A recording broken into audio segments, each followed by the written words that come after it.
လူတယောက်ဟာယောဂဝေဒနာတွေဖြစ်တယ်ဆိုတာမဖြစ်ခင်တုန်းကတော့တွေးပြီးတော့စိုးရိမ်ကောင်းစိုးရိမ်နေမယ်တကယ်ဖြစ်ပြီဆိုတဲ့အခါမှာကြောက်စိတ်တွေဝင်လာ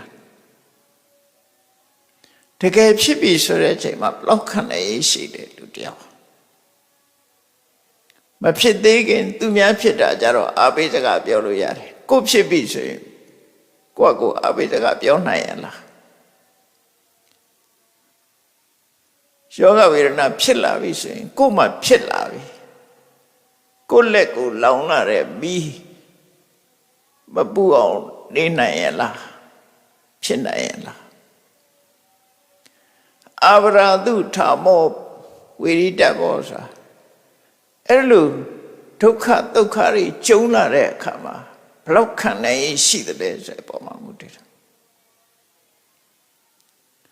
ယောဂဝေဒနာဖြစ်လာလို့လက်တွေ့ကြုံပြီဆိုတဲ့အခါမှာစိတ်နှလုံးတုန်လှုပ်ပြီးယူကြုံမရအောင်ဖြစ်တတ်တယ်အဲ့ဒီအချိန်မှာစံသက်ခံရတယ်လူတွေရဲ့စံသက်ခံရမှုကနောက်ဆုံးချိန်ပဲဒီပြင်ချိန်နေတော့ကောင်းနေတာအလုံးအစင်ပြေနေရင်ကောင်းနေတတ်တယ်လေဘာပြဿနာမှလည်းမရှိဘူးပြည်ပြည်စုံစုံနဲ့ဘဝမှာပျော်ပျော်ရွှင်ရွှင်ညှိနေရတယ်ဘာပြဿနာမှမရှိအဲ့ဒီထဲမှာကိုမနစ်မြို့လို့ပြင်လို့မရတဲ့ဒုက္ခဒုက္ခနဲ့တခုကြုံလိုက်ပြီဆိုရင်စိတ်နှလုံးမတုန်လို့အောင်နေနိုင်ရလားအဲ့ဒီချိန်မှာဒေါသမဖြစ်အောင်နေနိုင်ရလားကျတော့အမတန်ရှားဒါကြောင့်မို့တချို့ကြတော့